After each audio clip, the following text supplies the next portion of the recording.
How do we keep our brains sharper for as long as possible? Well, it's the question our resident AI agony aunt, Lara Lewington, she's asking this in her new documentary. It's called Mind Over Matter. Well, Lara joins me now alongside Dr Hilary. Fascinating. That is the word, just to sum this whole thing up. And you said there, you revisited that fella. Is it Bryan Johnson? Yes, that's right. Yeah, he's trying to stay as young as possible for as long as possible. He is. So he is spending millions trying to reverse his biological age. He's got about 30 or 40 experts working with him. And what they've done is they've broken down his body and his brain into about 90 different parts. They assess the biological age of it, and then they do interventions, as they call them, which are all sorts of treatments, exercise, lifestyle factors, to see what they can do to then reverse the age and remeasure it.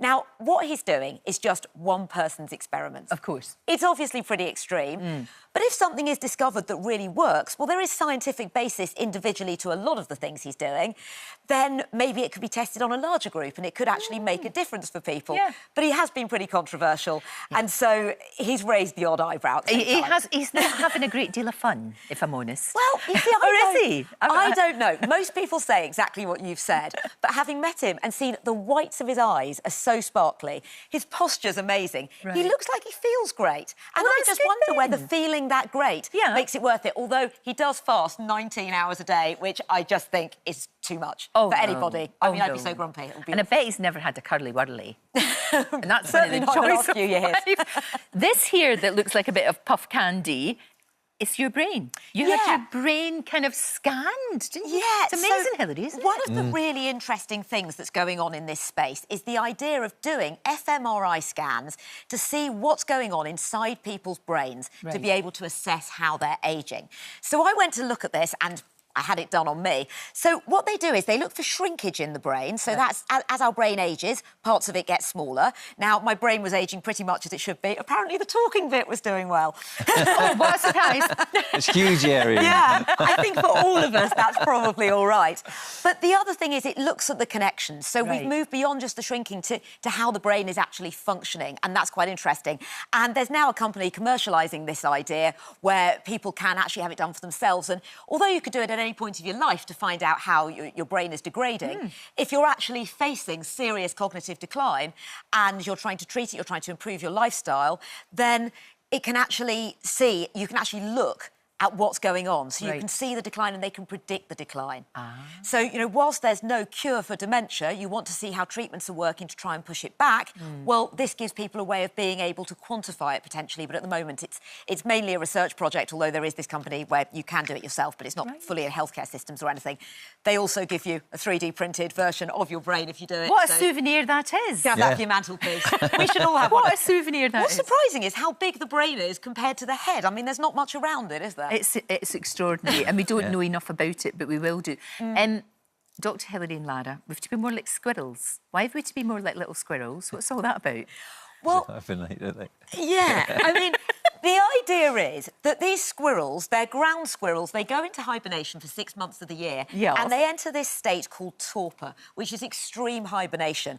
Their body temperature drops, their metabolic rate drops to just 1% of normal, and it's this metabolic benefit which is aiding their metabolic ageing to slow it down, which is the thing that's been discovered and is what's being tracked. So these squirrels have sensors on them, a bit like the ring I've been wearing. They have sensors embedded just under their fur, so this is a bit like you would put a tag on a pet dog. Sure.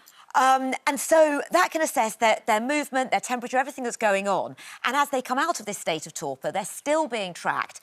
And then what's happening is in the lab is that these mechanisms that are taking place within the squirrel brain is trying to be replicated in human cells so that medicines could be developed to do the same, because obviously humans can't hibernate for 6 months. Trouble is, you might live for 200 years, but you're only awake for half of it. So you're back to square one. I know, that's No, but it's really interesting research. I mean, all this is fascinating. Because there's so much, you say, there's so much that we don't know. But in the meantime, what we can definitely do, and 40% of dementia is modifiable, the risk is modifiable. So healthy diet is really important, and you'll be telling us more about that in the documentary. But exercise, regular exercise is really important, and not doing things to your brain that's going to harm it, like too much alcohol, smoking. We know all these things. And then I think just keeping your brain busy, use it like you would a muscle.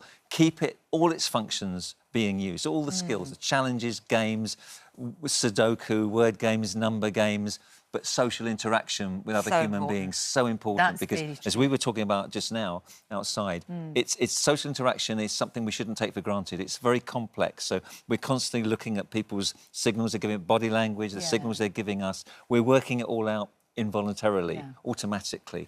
But all that's so important. But that's so fascinating. In a way, this is the real kind of dilemma, because of course the tech is incredible and it's wonderful, but more and more people now aren't talking to one another because they're getting so wrapped up in the technology. They don't have conversations. Well, they look scared when the phone goes. They don't know how to actually answer the phone and talk to people. It's so true. And I think both sides of it are true. The lifestyle thing is absolutely pivotal, both for natural cognitive decline as well as the disease process of dementia.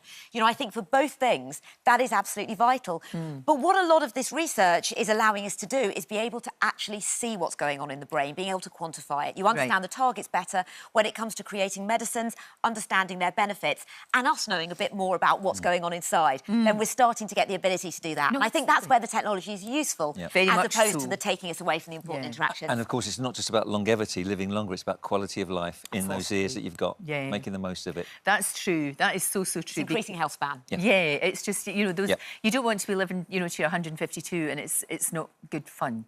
You're not having a great quality of life. You're absolutely right. It's fascinating, Lara. Lara's documentary, it's called Mind Over Matter. It airs this weekend on the BBC News channel, but of course it's on iPlayer, BBC iPlayer. You can watch it whenever you like. Thank you both so much.